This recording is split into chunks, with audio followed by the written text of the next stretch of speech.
അവർ വിശ്വസിക്കുന്നത് മുമ്പ് ആരായിരുന്നു എന്ന് പറയുന്നുണ്ട്. കാദിയാനിയായി ജനിച്ചവർക്ക് രക്ഷ. കാദിയാനിയായ ഒരു സുപ്രഭാതത്തിൽ കൂടിയവരെ പറ്റി പറയുന്നത് എന്താണ്? എന്നെ അവിശ്വസിക്കുന്നവർ ജാരസന്തതികളാണ്. എന്നെ വിശ്വസിക്കാത്തവർ ജാരസന്തതികളാണ്. അപ്പോൾ കാദിയാനിസത്തിലേക്ക് വിശ്വസിച്ച് ഒരു ദിവസം വരുന്നതിന്റെ മുമ്പ് ഇവരെ കുറിച്ചാണ് മിർസ ഗുലാം അഹമ്മദ് ഖാദിയാനി അത് പറഞ്ഞിട്ടുള്ളത്, ഐന കമാലാത്ത ഇസ്ലാം എന്ന പുസ്തകത്തിൽ.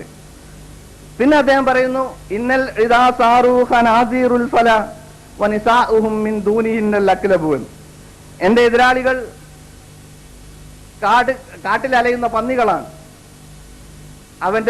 അവരുടെ ഭാര്യമാർ പെരുമ്പട്ടികളും. അക്ലബും എന്നാണ് അതിൽ പ്രയോഗിച്ചിട്ടുള്ളത്. അത് ഇവർക്കറിയാം, അറബി ഭാഷ അറിയുന്നവർക്കറിയാം. അപ്പോൾ എന്റെ ശത്രുക്കൾ, ഇവിടെയും ഇവർക്ക് ന്യായമുണ്ട്.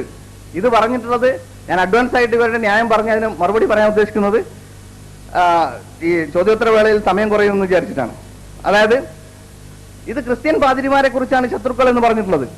അവർ മുഹമ്മദ് നബി സല്ലല്ലാഹു അലൈഹി വസല്ലമയെ ചീത്ത പറഞ്ഞതിന് മറുപടിയായിട്ട് ചീത്ത പറഞ്ഞതാണ്. ഇനി അദ്ദേഹത്തിന്റെ അവരുടെ സ്ത്രീകൾ നിസാഉഹും എന്ന് പറഞ്ഞത് കന്യാസ്ത്രീകളെ കുറിച്ചുമാണ് എന്ന്. മുഹമ്മദ് നബി സല്ലല്ലാഹു അലൈഹി വസല്ലമ തന്നെ ചീത്ത പറഞ്ഞവരെ, തന്റെ കല്ലെറിഞ്ഞ് രക്തം ധാരധാരയെ ഒഴുകി ചെരുപ്പിന്റെ വാറ് മുഴുവൻ രക്തത്തിൽ മുങ്ങിയപ്പോഴും ആ സമൂഹത്തെക്കുറിച്ച്, ആ സമുദായത്തിന്റെ എതിരിൽ ശാപപ്രാർത്ഥന നടത്തുകയോ അവരെ ശിക്ഷിക്കട്ടെയോ എന്ന് ജിബ്രീൽ വന്ന് ചോദിച്ചപ്പോൾ അവരറിയാത്തവരാണ് എന്ന് പറഞ്ഞുകൊണ്ട് ആ സമാധാനം കാണിച്ച അദ്ദേഹത്തിന്റെ ലില്ലി പ്രവാചകനാണ് എന്ന് വാദിക്കുന്ന മിർസ ഗുലാം അഹമ്മദ് ഖാദിയാനി അയാളെ ഏൽപ്പിച്ചിട്ടുണ്ടോ ക്രിസ്ത്യാനികളെ ചീത്ത പറയാൻ, അച്ഛന്മാരെയും കന്യാസ്ത്രീകളെയും ചീത്ത പറയാൻ? ഇങ്ങനെ ഇതാണ്. അപ്പോ ചീത്ത പറഞ്ഞത് ഇവരെയാണ് എന്ന് പറഞ്ഞ് രക്ഷപ്പെടുകയാണ് ഒരു മാർഗം.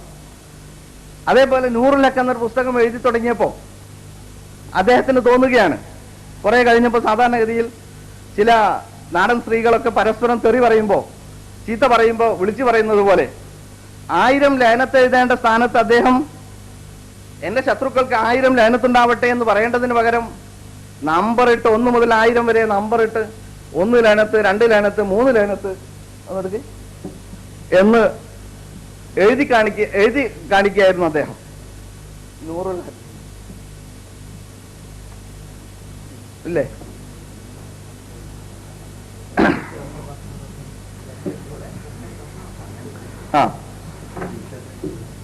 ഇനി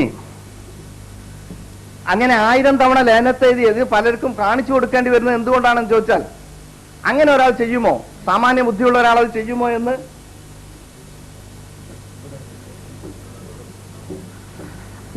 എന്ന് ചോദിച്ച ചില ആളുകളുണ്ട്. അതുകൊണ്ടാണ് ഇത് കാണിച്ചു തരണമെന്ന് എനിക്ക് തോന്നിപ്പോകുന്നത്. അതിരിക്കട്ടെ, എല്ലാ ഖാദിയാനികളും നൂറുൽ ഹഖ് എന്ന് പോയിട്ട് സാധാ ഖാദിയാനി ഗ്രന്ഥങ്ങൾ കാണാത്തവരാണ്, എച്ച് എ അബ്ദുള്ള മൗലവിയുടെയും മറ്റു ചില പുസ്തകങ്ങൾ മാത്രം വായിക്കുന്നവരാണ് എന്നറിയുന്നതുകൊണ്ടാണ്. മറ്റൊന്ന്, ഈ ഈസാ അലൈഹി ഇസ്ലാമിനെ കുറിച്ച് അദ്ദേഹം പറഞ്ഞിട്ടുള്ള കാര്യങ്ങളാണ്. ഇതാണ് ഖാദിയാനികൾ ഈ 1000 തവണ ലേനത്ത് എഴുതാൻ കുറെ പേജുകൾ തന്നെ എടുത്തിട്ടുള്ളത്. അറബിയിലും ഉറുദുവിലും ഇങ്ങനെ മാറി മാറി എഴുതിയിട്ടുള്ള പുസ്തകമാണ് നൂറുൽ ഹഖിന്റെ 4-5 പേജുകൾ. ഇനി മിർസ ഗുലാം അഹമ്മദ് ഖാദിയാനി പറഞ്ഞ കാര്യങ്ങളിൽ മുഴുവനും വൈരുദ്ധ്യങ്ങളുണ്ട്. ഇത് അള്ളാഹുവിന്റെ കലാമല്ലായിരുന്നുവെങ്കിൽ ഇതിൽ വൈരുദ്ധ്യങ്ങൾ ഉണ്ടാകുമായിരുന്നു എന്ന് വിശുദ്ധ ഖുർആനെ പറ്റി പറഞ്ഞിട്ടുണ്ട്. അള്ളാഹുവിന്റെ കലാമാണെന്ന് പറഞ്ഞുകൊണ്ട് മിർസ സാഹിബ് പലതും സമർപ്പിച്ചിട്ടുണ്ട്. പക്ഷെ അദ്ദേഹം ഒരുപാട് കാര്യങ്ങൾ വൈരുദ്ധ്യങ്ങൾ എന്ന് പറഞ്ഞാൽ അത് ആദ്യന്തം വൈരുദ്ധ്യങ്ങൾ തന്നെയാണ്. ഒട്ട് അനവധി ഇവിടെ രാവിലെ മുതൽ പറഞ്ഞ ഒരുപാട് കാര്യങ്ങളുണ്ട്. ഈസാ അലൈഹി ഇസ്ലാം ജീവിച്ചിരിപ്പുണ്ട്, മരിച്ചു പോയിട്ടുണ്ട്, ഗലീലിയയിൽ മറവ് ചെയ്തിട്ടുണ്ട്, കാശ്മീരിൽ മറവ് ചെയ്തിട്ടുണ്ട് എന്നൊക്കെ മാറി മാറി പറയുന്ന, അതൊക്കെ ഇവർ പറയും ഓരോ ഇലാമ് കിട്ടുന്നതിനനുസരിച്ച് ഇങ്ങനെ പറയാണെന്ന്. ഏതായാലും കാഫറാണ് അല്ല എന്ന് പറഞ്ഞത് എന്ത് ഇലാമിന്റെ അടിസ്ഥാനത്തിലാണ്? മിർസ ഗുലാം അഹമ്മദ് ഖാദിയാനിയെ വിശ്വസിച്ചാൽ കാഫറാണ് എന്നും പറഞ്ഞിട്ടുണ്ട്, വിശ്വസിക്കാതിരുന്നാൽ കാഫറാണ് എന്ന് പറഞ്ഞിട്ടുണ്ട്, അദ്ദേഹത്തിന്റെ അവിശ്വാസികൾ കാഫറല്ല എന്ന് പറഞ്ഞിട്ടുണ്ട്. എവിടെ പറഞ്ഞിട്ടുണ്ട് എന്നുള്ളത് നിങ്ങൾക്ക് അറിയില്ലെങ്കിൽ മാത്രം കാണിച്ചു തരാം, സമയമില്ലാത്തതുകൊണ്ട്. അതുപോലെ ഈ പ്രവാചകത്വം മുഹമ്മദ് നബി ശേഷം തുടരും എന്ന് പറഞ്ഞിട്ടുണ്ട്, 1000 പ്രവാചകന്മാർ വരാമെന്ന് പറഞ്ഞിട്ടുണ്ട്, ഇനി എന്റെ ശേഷം പ്രവാചകന്മാർ വരില്ല എന്ന് പറഞ്ഞിട്ടുണ്ട്. അതുപോലെ ഒരുപാട് കാര്യങ്ങൾ അദ്ദേഹത്തിന്റെ ഇത്തരം പരാമർശങ്ങൾ നമുക്ക് എത്രയോ കാണാൻ കഴിയും. അതായത് ഒന്നിന് വിരുദ്ധമായി അതിന് നേർവിപരീതമായി മറ്റൊരു പരാമർശം. ഇത് ഗ്രന്ഥത്തിൽ മുച്ചൂടും നമുക്ക് കാണാൻ കഴിയും. അത് മുഴുവൻ ഇവിടെ അല്ലെങ്കിൽ ഏറെ ചില ഉദാഹരണങ്ങൾ മാത്രം ഇവിടെ പറയുകയാണ്. ഇനി മിർസ ഗുലാം അഹമ്മദ് ഖാദിയാനിയെ കുറിച്ച് പറയാറുണ്ട്, ശരീഅത്തോടുള്ള പ്രവാചകത്വമാണോ ശരീഅത്തില്ലാത്ത പ്രവാചകത്വമാണോ? അതിനെക്കുറിച്ചും അദ്ദേഹം പറയുന്നുണ്ട്. എന്താണ് ശരീഅത്ത് എന്ന് ചോദിച്ചുകൊണ്ട് ഈ പുതിയ ചില നിയമങ്ങളും ചില ഈ അമ്രും നെഹിയും കൽപ്പനകളും നിരോധനങ്ങളും അദ്ദേഹം സമർപ്പിക്കുന്നുണ്ടെങ്കിൽ അതാണ് ശരീഅത്ത് എന്ന് പറഞ്ഞുകൊണ്ട് അദ്ദേഹം തന്നെ ചില കാര്യങ്ങൾ പറയുന്നുണ്ട്. ഒരു കാര്യം ഉറപ്പാണ്, വിശുദ്ധ ഖുർആൻ വളരെ വ്യക്തമായി മുസ്ലിങ്ങളോട് കൽപ്പിച്ചിട്ടുള്ള ഒരു കാര്യമാണ് ജിഹാദ്. ആ ജിഹാദ് അദ്ദേഹം ദുർബലപ്പെടുത്തുകയായിരുന്നു. അദ്ദേഹം പറഞ്ഞു, ജിഹാദിന്റെ കാലം കഴിഞ്ഞു, സായുധ ജിഹാദിന്റെ കാലം അവസാനിച്ചിരിക്കുന്നു, ഇതാ മസീഹ് ആഗതനായി കഴിഞ്ഞു, ഇനിമേൽ എന്റെ സമുദായത്തിലുള്ളവർ, എന്നെ വിശ്വസിക്കുന്നവർക്ക് സായുധ ജിഹാദ് ഹറാമാണ്. അപ്പൊ ജിഹാദ് അദ്ദേഹം മൻസൂഖ് ചെയ്തു. ഇനി ഈ കാര്യത്തെക്കുറിച്ച് അല്ലെങ്കിൽ അദ്ദേഹം പറഞ്ഞിട്ടുള്ള ഒന്ന് രണ്ട് കാര്യങ്ങൾ കൂടി പറഞ്ഞുകൊണ്ട് അവസാനിപ്പിക്കട്ടെ. ഒരു പ്രവാചകത്വവാദി എന്ന നിലക്ക് ഒരു പ്രവാചകനായി സമർപ്പിക്കപ്പെടുമ്പോൾ സ്വാഭാവികമായും ആ വാക്കിന് തന്നെ, മലയാളത്തിൽ ആ വാക്കിന് തന്നെ ഒരു പ്രത്യേകത ഉണ്ട്. പ്രവാചകൻ എന്ന് പറയുമ്പോൾ പ്രവചനവുമായിട്ട് ബന്ധപ്പെട്ടതാണ്. മിർസ ഗുലാം അഹമ്മദ് ഖാദിയാനിയുടെ പ്രവചനങ്ങൾ എന്താണ്? പ്രവചനം എന്ന് പറഞ്ഞാൽ നേരത്തെ മുൻകൂട്ടി പറയുന്ന കാര്യം അള്ളാഹു അറിയിച്ചു കൊടുക്കുന്ന വഹികളിലൂടെ, ഇൽഹാമുകളിലൂടെ അറിയിച്ചു കൊടുത്തിട്ടുള്ള കാര്യങ്ങൾ അത് നേരത്തെ പ്രഖ്യാപിക്കുകയും സംഭവിക്കുമെന്ന് പറയുകയും ചെയ്തതിനു ശേഷം സംഭവിച്ചതായി തെളിയിക്കുന്ന ഒരൊറ്റ പ്രവചനവും മിർസ ഗുലാം അഹമ്മദ് ഖാദിയാനിയുടെ ചരിത്രത്തിൽ കാണിക്കാൻ സാധിക്കുകയില്ല. ഇതൊരു വെല്ലുവിളിയായി ഞാൻ ഏറ്റെടുക്കുന്നു. ഒരു പ്രവചനം പോലും നേരത്തെ പറഞ്ഞത് നടന്നതായിട്ട് കാണിക്കാൻ സാധ്യമല്ല. അതേസമയം ചില പദങ്ങൾ, ചില പദപ്രയോഗങ്ങൾ അതെന്നോ എവിടെയോ പറഞ്ഞിരിക്കും. ഉദാഹരണത്തിന് ഷാത്താനി യദ്ബഹാനി, രണ്ടാടുകൾ അറുക്കപ്പെടും. ഇവിടെ ഇത് പ്രവചനമാണോ? രണ്ടാടുകൾ അറുക്കപ്പെടുമെന്ന് മിർസക്ക് അള്ളാഹു വഹി അറിയിച്ചു കൊടുത്തു അത്രേ. ഇതൊരു പ്രവചനമാണോ? ആണ് എന്ന് അദ്ദേഹം പറയുന്നു. എപ്പോൾ? ഈ പ്രവചനം അനുസരിച്ച് അത് പ്രവചനം പ്രഖ്യാപിച്ചപ്പോൾ, ഈ വചനം പ്രഖ്യാപിച്ചപ്പോൾ അതിന്റെ അർത്ഥത്തെ പറ്റി പറഞ്ഞത് എന്തിനെ കുറിച്ചാണെന്ന് എനിക്കറിയില്ല എന്നാണ്. എന്നാൽ പിന്നീട് ചില സംഭവങ്ങൾ ഉണ്ടാകുന്നു. കാബൂളിൽ വെച്ച് 1-2 ഖാദിയാനികൾ വധിക്കപ്പെടുന്നു. ഉടനെ അദ്ദേഹം പറഞ്ഞു, ഇതെന്റെ പ്രവചന പ്രകാരമാണ്, ഇതാ ഷാത്താനി യദ്ബഹാനി എന്ന് അള്ളാഹുവിനെ അറിയിച്ചിട്ടുണ്ട്. ആ 2 ആടുകൾ ആണ് കാബൂളിൽ വധിക്കപ്പെട്ട അബ്ദുൽ ലത്തീഫും അബ്ദുറഹ്മാനും എന്ന്. എന്നാൽ പിന്നീട് അതേ സംഭവത്തിൽ തന്നെ ഈ മിർസ ഒരു വിവാഹ പ്രവചനവുമായി ബന്ധപ്പെട്ട 2 ആളുകളുടെ മരണം പ്രവചിക്കുകയുണ്ടായി. ഒന്ന് അഹമ്മദ് ബേഗ് എന്ന ഒരു ആളും, ഒന്ന് അദ്ദേഹത്തിന്റെ മകളെ ഇദ്ദേഹം സ്നേഹിച്ചിരുന്നു, കല്യാണം കഴിക്കണമെന്ന് ആഗ്രഹിച്ചിരുന്നു, അള്ളാഹു ആകാശത്ത് വെച്ച് വിവാഹം ചെയ്തു കൊടുത്തു എന്ന് പറഞ്ഞിരുന്നു. ഇതിനെ കുറിച്ചുള്ള പ്രവചനത്തിൽ ഈ രണ്ടാമത്തെ ആള് അവളെ വിവാഹം കഴിക്കുന്ന ആളായിരുന്നു. ഈ 2 എണ്ണത്തിൽ ഒരാൾ മരിച്ചു. പ്രവചനപ്രകാരം മരിച്ചിട്ടില്ല, അത് വിശദീകരിക്കേണ്ട കാര്യമാണ്. പ്രവചനത്തിൽ ഒന്നുപോലും പുലർന്നിട്ടില്ല എന്ന് ഞാൻ വെറുതെ പറയുകയല്ല, ഒരു വെല്ലുവിളി എന്ന നിലയ്ക്ക് പറയുകയാണ്. ഇവർക്ക് അത് തെളിയിക്കാൻ കഴിയുകയില്ല. അങ്ങനെ ആ പ്രവചനത്തിൽ, ആ സംഭവത്തിൽ 2-ൽ 1 മരിച്ചപ്പോൾ ഷാത്താനി യദ്ബഹാനി എന്ന ഈ വഹി അനുസരിച്ചുള്ള 2 ആടുകളിൽ 1 മരിച്ചിരിക്കുന്നു എന്ന് അദ്ദേഹം പറയുകയുണ്ടായി. അതുപോലെ കൽബ് യമൂത്ത് അലാ കൽബ് എന്ന് പറഞ്ഞുകൊണ്ട് ഒരു പ്രയോഗമുണ്ട്. 52-ാം വയസ്സിൽ ഒരാൾ മരിക്കുന്ന അഭിപ്രായത്തിന്റെ വിശദീകരണം. അത് മുഹമ്മദ് ഹുസൈൻ വട്ടാലവി മരിച്ചപ്പോൾ ഖാദിയാനി അനുയായികൾ പറഞ്ഞു ഈ വഹി അനുസരിച്ചാണ് എന്ന്. ബൂട്ടോ കൊല്ലപ്പെട്ടപ്പോൾ പറഞ്ഞു അത് ഈ വഹി അനുസരിച്ചാണ്. വെറുതെ പറയുകയല്ല, ഇതൊക്കെ ഖാദിയാനി രേഖകളാണ്. മലയാളത്തിൽ പോലും ലഭ്യമായ രേഖകളിൽ നമുക്കത് കാണാൻ കഴിയും. അതിരിക്കട്ടെ, മിർസയെ സംബന്ധിച്ചുള്ള മിർസ സാഹിബ് പ്രവചിച്ചിട്ടുള്ള കാര്യങ്ങൾ, ആ വിവാഹ പ്രവചനത്തെ പറ്റി പറയുകയാണെങ്കിൽ, അദ്ദേഹത്തിന്റെ കുടുംബത്തിൽപ്പെട്ട അകന്ന ചാർച്ചയിൽപ്പെട്ട ഒരു സ്ത്രീയെ അദ്ദേഹം സ്വാഭാവികമായും ഒന്ന് ഇഷ്ടപ്പെട്ടു പോയി. അതിന് കുറ്റപ്പെടുത്താൻ സാധ്യമല്ല. കാരണം അദ്ദേഹത്തിന് 19-55 വയസ്സുണ്ടായിരുന്നെങ്കിലും 18 വയസ്സായ ഒരു പെൺകുട്ടിയെ കണ്ടപ്പോൾ ഒരു മോഹം ഉണ്ടായിട്ടാവും. ഏതായാലും ഇയാൾ അതിനുവേണ്ടി ചെയ്തിട്ടുള്ള സൂത്രമാകട്ടെ, അള്ളാഹു ആകാശത്ത് വെച്ച് എനിക്ക് വിവാഹം ചെയ്തു തന്നിരിക്കുന്നു എന്ന് പറഞ്ഞുകൊണ്ട് അദ്ദേഹം ആദ്യം അനുനയ സ്വരത്തിലും പ്രീണന സ്വരത്തിലും ഒരുപാട് കത്തുകൾ അദ്ദേഹം എഴുതി. ഈ കത്തുകളൊക്കെ വളരെ ഒരു പ്രസിദ്ധീകരിക്കപ്പെട്ടതാണ്, വായിക്കാൻ സമയമില്ല. പക്ഷേ ഈ കത്തുകളിൽ ചില പരാമർശങ്ങളുണ്ട്, അത് പറയാതിരിക്കാൻ വയ്യ. ഒന്ന്, അദ്ദേഹം ഒരിക്കൽ ചോദിക്കുന്നുണ്ട് കുട്ടിയുടെ പിതാവിനോട്, എന്നെ അദ്ദേഹത്തിന്റെ സ്വഭാവത്തിലേക്കാണ് അത് വിരൽ ചൂണ്ടുന്നത്, എനിക്കെന്താ പെണ്ണിനെ കെട്ടിച്ചേരാതിരിക്കാൻ ഞാൻ വല്ല ചെരുപ്പ് കുത്തിയോ മറ്റോ ആണോ എന്ന്. അതാണ് പ്രവാചകത്വത്തിന്റെ മാനദണ്ഡമായി നമുക്ക് സമർപ്പിക്കാനുള്ള ഒരു കാര്യം. അല്ലെങ്കിൽ നാം മനസ്സിലാക്കേണ്ട ഒരു കാര്യം, എനിക്ക് പെണ്ണിനെ തരാതിരിക്കാൻ ഞാൻ ചെരുപ്പ് കുത്തിയോ മറ്റോ ആണോ അയാൾ ചോദിക്കുക. അതാ ഞാൻ നേരത്തെ പറഞ്ഞത്, സാമാന്യ മനുഷ്യന് പോലും യോജിക്കാത്തൊരു പ്രയോഗമാണ് അദ്ദേഹം പറഞ്ഞിട്ടുള്ളത്. ചെരുപ്പ് കുത്തിക്ക് പെണ്ണ് കൊടുക്കണ്ടേ സമൂഹത്തിൽ? അല്ലെങ്കിൽ ചെരുപ്പ് കുത്തുക എന്നുള്ളത് അതുപോലെ ഒരു ജോലിയെ ഇങ്ങനെ ഇകഴ്ത്തി കാണിക്കാൻ പറ്റുമോ? അപ്പോ ഈ രീതിയിൽ ചോദിച്ചിട്ടില്ലേ? അതാണ് പറയേണ്ടത്. ഇതൊക്കെ ഇശാത്തുകാർ ഇങ്ങനെ കള്ളം പറഞ്ഞ് അടക്കുകയാണെന്ന് പറയും. യഥാർത്ഥത്തിൽ ഈ കാര്യങ്ങൾക്ക് മുഴുവൻ രേഖകൾ മുമ്പിൽ സമർപ്പിച്ചുകൊണ്ട് തന്നെയാണ് നമ്മൾ ഈ കാര്യങ്ങൾ ഇതുവരെ ഇവരോട് പറഞ്ഞിട്ടുള്ളത്. അതാണ് കുറച്ച് ആളുകളെ, പ്രത്യേകിച്ച് അഹമ്മദികളെ മുമ്പിൽ കിട്ടാറില്ല. അതുകൊണ്ടാണ് ഇത്തരം സന്ദർഭങ്ങൾ ഉണ്ടാക്കുന്നതിന് ആരോടും ഞങ്ങൾ സഹകരിച്ചുകൊണ്ട് ഈ കാര്യം നടത്താൻ തീരുമാനിക്കുന്നത്. അപ്പോ മിർസ ഗുലാം അഹമ്മദ് ഖാദിയാനി ഈ കല്യാണം നടക്കുന്നതിനെ കുറിച്ച് അനുനയ സ്വരത്തിൽ എന്തൊക്കെയാ പറഞ്ഞത്? എന്റെ സ്വത്തിന്റെ 1/3 അവൾക്ക് കൊടുക്കാം, 1/3 വാപ്പക്ക് കൊടുക്കാം, അങ്ങനെ അലകത്തോർക്കുള്ളവർക്കൊക്കെയും മറ്റാരും കൊടുക്കാം എന്നൊക്കെ പറഞ്ഞുകൊണ്ട് കത്തെഴുതി. അതൊരു പക്ഷേ വെട്ടേണ്ട വാചകമായിരിക്കും കേട്ടോ. അപ്പോ ഒരു അതിശയോക്തിയിൽ പറഞ്ഞതാണ്. ഏതായാലും അങ്ങനെയൊക്കെ പറഞ്ഞതിന് ശേഷം ഒരിക്കൽ ഇയാൾക്കൊരു രോഗം വന്നു. മരണാസന്നനായി നിൽക്കുന്ന സമയത്ത് അയാൾ ആലോചിക്കുകയാണ്, പഠിച്ചോനെ എന്നെ നീ ഇങ്ങനെ ഇകഴ്ത്തി കളയുകയാണോ? ഈ പ്രവചനം നടക്കുകയില്ലേ? അപ്പൊ അള്ളാഹു പറഞ്ഞു അത്രേ, അല്ല ഇത് നടന്നേ തീരൂ എന്ന് വീണ്ടും ഉറപ്പ് കൊടുത്തു. ഏതായാലും ഒന്നും നടന്നില്ലെന്ന് മാത്രമല്ല, അദ്ദേഹം അങ്ങ് മരിച്ചുപോയി. അനുയായികളാണ് ഏറ്റവും കൂടുതൽ വിഷണ്ണരായത്. കാരണം ഇവളെ മറ്റൊരാൾ കല്യാണം കഴിച്ചപ്പോൾ ഇയാൾ പറഞ്ഞു, അയാൾ രക്ഷപ്പെടാൻ വേണ്ടി പറഞ്ഞു, അള്ളാഹു എന്നോട് പറഞ്ഞത് കന്യകയായോ വിധവയായോ നിനക്ക് ഭാര്യയായി തരുമെന്നാണ്. ആദ്യം കന്യകയായിട്ടാണ് ഈ ആലോചന നടന്നത്. പക്ഷെ അവളെ മറ്റൊരാൾ കല്യാണം കഴിച്ചപ്പോൾ ഇയാൾ പറഞ്ഞു കന്യകയായോ വിധവയായോ. അപ്പോൾ അവളുടെ ഭർത്താവ് മരിച്ചാൽ ഇങ്ങോട്ട് കിട്ടാം. അപ്പൊ ഭർത്താവ് മരിക്കുക എന്ന ആ സംഭവം നടന്നതിന് ശേഷം ഇയാൾക്ക് വിവാഹം കഴിക്കാമായിരുന്നു. പക്ഷേ മിർസ ഗുലാം അഹമ്മദ് ഖാദിയാനി മരിക്കുമ്പോൾ അദ്ദേഹം ആ പെണ്ണിനെ കല്യാണം കഴിച്ചില്ല എന്നതുകൊണ്ട് ആ പ്രവചനം പുലർന്നില്ല. ഇതിനെക്കുറിച്ച് ഖാദിയാനികൾക്ക് ഒരു മറുപടിയാണെങ്കിൽ ലാഹോരികൾക്ക് വേറെ മറുപടിയാണ്. ലാഹോരി നേതാവിൻ്റെതാണ് ഏറ്റവും രസം. അത് ചോദിക്കുകയാണ്, വേറെ ഒരുപാട് പ്രവചനങ്ങൾ ഉണ്ടല്ലോ പുലർന്നത്, നിങ്ങൾ എന്തിനായി പുലരാത്ത ഈ പ്രവചനത്തിന്റെ പിന്നാലെ തന്നെ പോകുന്നത്? എതിരാളികളോട് ചോദിച്ചാണ്. ലാഹോരി നേതാവ് മൗലവി മുഹമ്മദ് അലി.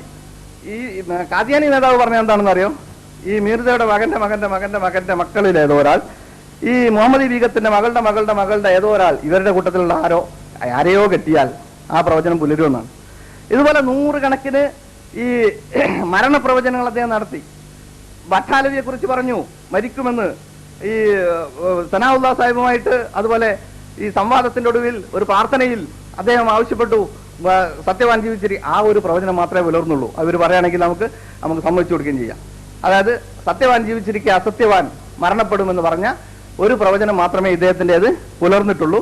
അത് സനാഉല്ലാ അമൃതസ്ഥരിയുമായിട്ട് നടന്ന ഒരു സംവാദത്തിന് ഒടുവിൽ എവിടെ വേണമെങ്കിലും പ്രസിദ്ധീകരിച്ചു കൊള്ളുക എന്ന് പറഞ്ഞുകൊണ്ട് അദ്ദേഹം ഒരു പ്രാർത്ഥന അങ്ങ് ഉരുവിട്ടു. പ്രാർത്ഥന അള്ളാഹു സ്വീകരിച്ചതായി വഹി നൽകി. ഉജീബ് ദഅവത്ത് ദാഇ എന്ന് അള്ളാഹു അറിയിച്ചു കൊടുത്ത ആ പ്രാർത്ഥനയുടെ മുഖ്യമായ വശം ഇതായിരുന്നു.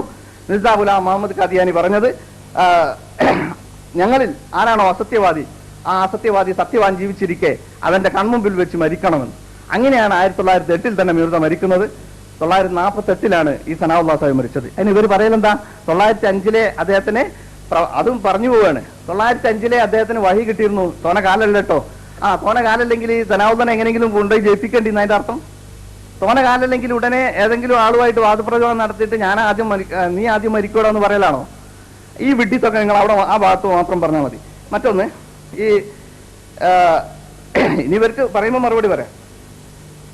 ഈ മിർസ ഗുലാം അഹമ്മദ് ഖാദിയാനി കള്ളപ്രവാചകനാണ് ഈ കാണുന്ന മലയാള പുസ്തകത്തിൽ തന്നെ എഴുതി വെച്ചിട്ടുണ്ട്. അതായത് ഈ ചുവന്ന പുസ്തകത്തില് അബുൽ വഫ മൗലവി വിശുദ്ധ ഖുർആന്റെ സൂറത്ത് സഫ്, ആ സൂറത്ത് സഫിലെ ആയത്തുകൾക്ക് അടിക്കുറിപ്പ് എഴുതിയപ്പോൾ 1051 പേജിൽ ആണെന്ന് തോന്നുന്നു. സൂറത്ത് സഫാണ്. ഏതായാലും അതിന് അടിക്കുറിപ്പ് എഴുതിയപ്പോൾ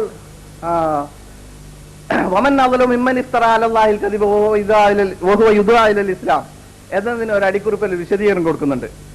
താൻ ഇസ്ലാമിലേക്ക് ക്ഷണിക്കപ്പെട്ടുകൊണ്ടിരിക്കെ അള്ളാഹുവിന്റെ പേരിൽ കള്ളം കെട്ടി പറയുന്നവനേക്കാൾ വലിയ അക്രമി ആരാണ് എന്നാണ് അതിൽ ചോദിച്ചിട്ടുള്ളത്.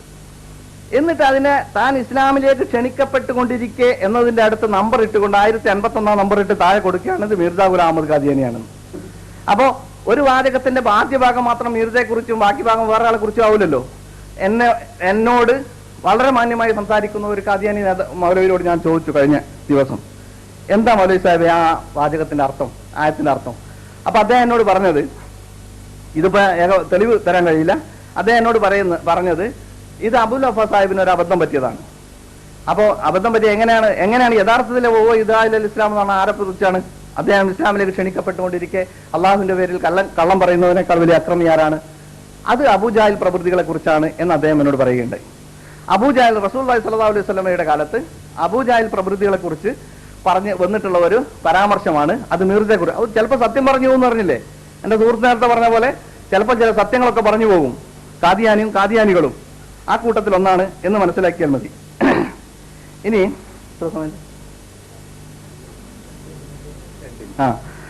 ഒരു കാര്യം കൂടി പറഞ്ഞ് ഞാൻ അവസാനിപ്പിക്കട്ടെ. അഹമ്മദിയത്ത് കാ പൈഗാം എന്നൊരു പുസ്തകമുണ്ട്. ഇത് പണ്ട് ഈ കുറുക്കനും പെൺകുറുക്കനും തമ്മിലുള്ള വഴക്ക് തീർക്കാൻ പോയ ഇതിന്റെ കഥ പറഞ്ഞ പോലെ, ഈ കടുവന്റെ കഥ പറഞ്ഞ പോലെയാണിത്. അഹമ്മദിയത്ത് കാ പൈഗാം എന്ന് വായിച്ചു കഴിഞ്ഞാൽ നമ്മളെ വഴക്ക് തീരും. ഇതിൽ പറയുന്നത് എന്താണെന്ന് അറിയോ? ഇതുകൂടി വായിച്ച് ഞാൻ അവസാനിപ്പിക്കാം. നജാത്ത് മുത്താലക്ക് അഹമ്മദിയോं का अकीदा, രക്ഷയെക്കുറിച്ചുള്ള അഹമ്മദികളുടെ വിശ്വാസം. ബാസ് ലോക അഹമ്മദിയെ മുത്തലക്ക് ഗലത് ഫഹമി മേ മുബ്തലാ ഹൈ. ചില ആളുകൾ അഹമ്മദിയത്തിനെ കുറിച്ച് ഒരു തെറ്റിദ്ധാരണയിൽ അകപ്പെട്ടിരിക്കുന്നു. അഹമ്മദിയ അഖീദ കെ റൂസെ, കാദിയാനികളുടെ അഹമ്മദികളുടെ വിശ്വാസപ്രകാരം അഹമ്മദിയോं के सिवा ബാക്കി തമാം ലോക് ജഹന്നമി ഹെ. അഹമ്മദികൾ ഒഴികെയുള്ള എല്ലാ ആളുകളും നരകാവകാശികളാണ് എന്നൊരു വിശ്വാസം അഹമ്മദികൾക്കുണ്ട് എന്നൊരു തെറ്റിദ്ധാരണയിൽ ആളുകൾ അകപ്പെട്ടിരിക്കുന്നു. ദുശ്മനി ക നതീജ ഹെ. ഇത് അറിവില്ലായ്മയോ ശത്രുതയുടെയോ ഫലമാണ്. ഹമാര ഹർഗിസ് ഈ അഖീദ നഹി, ഞങ്ങൾക്ക് അങ്ങനെ ഒരു വിശ്വാസമേ ഇല്ല. അഹമ്മദിയോं के सिवा ബാക്കി തമാം ലോക് ജഹന്നമി ഹെ. അഹമ്മദികൾ ഒഴികെ ബാക്കിയുള്ളവരൊക്കെ നരകത്ത് പോകുന്നു എന്ന് വിശ്വാസം ഞങ്ങൾക്കില്ല. ഹമാരെ നസ്ദീഖ് യേ ഹോ സക്താ ഹെ, നമ്മെ സംബന്ധിച്ചിടത്തോളം ഇത് സംഭവിക്കാം.